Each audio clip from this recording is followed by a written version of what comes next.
menunjukkan atau sebagai bukti kuat kalau dulu pendopo dan Peringgitan tertutup itu ya karena kita temukan umpak ini. Totalnya kalau yang di pendopo 18 umpak, kalau yang di Peringgitan 12 umpak. Ini pendopo Pak yang besar, singgasananya raja sekaligus ruang tamu atau tempat raja menerima tamu. Sedangkan yang belakang panjang itu adalah area atau tempat istirahatnya penguasa, raja dan ratu. Kalau istilah kita sebut sebagai Peringgitan. Terpisah oleh selasar dan tangga kanan kiri.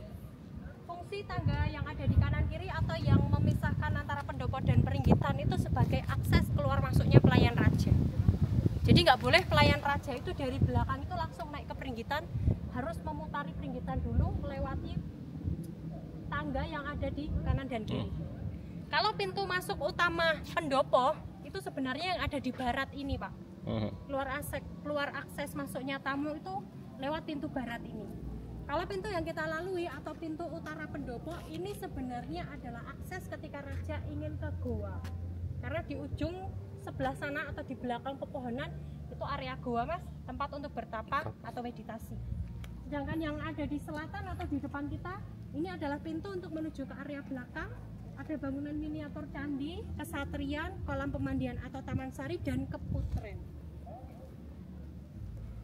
Foto lagi bagus di sini loh. Udah. Udah kenyang. Sudah kenyang. Udah ya? banyak foto-fotonya. Iya. Ya. Sama-sama. Ini tangga Hati-hati. tadi. Ada sedikit tanjakan di sini. Ini juga umpaknya Pak. Tempat untuk berdiri pilar-pilar. Hiasan yang ada di dinding pendopo penyebutannya adalah utpala. Kuncup bunga melati air. Yang kosong bukan berarti nggak ada, tapi ini hilang.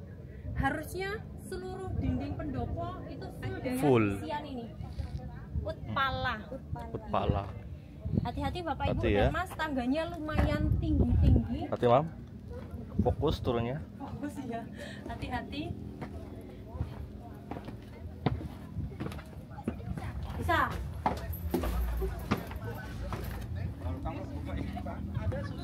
Oh, itu yang miniatur Ya, candi. ini karena bentuknya kecil kita sebut sebagai miniatur candi. Fungsinya sebagai tempat ibadah sehari-hari keluarga raja. Atau kalau istilah di agama Hindu sekarang bisa disebut sebagai pura, tapi pura yang ada di depan atau di dalam rumah.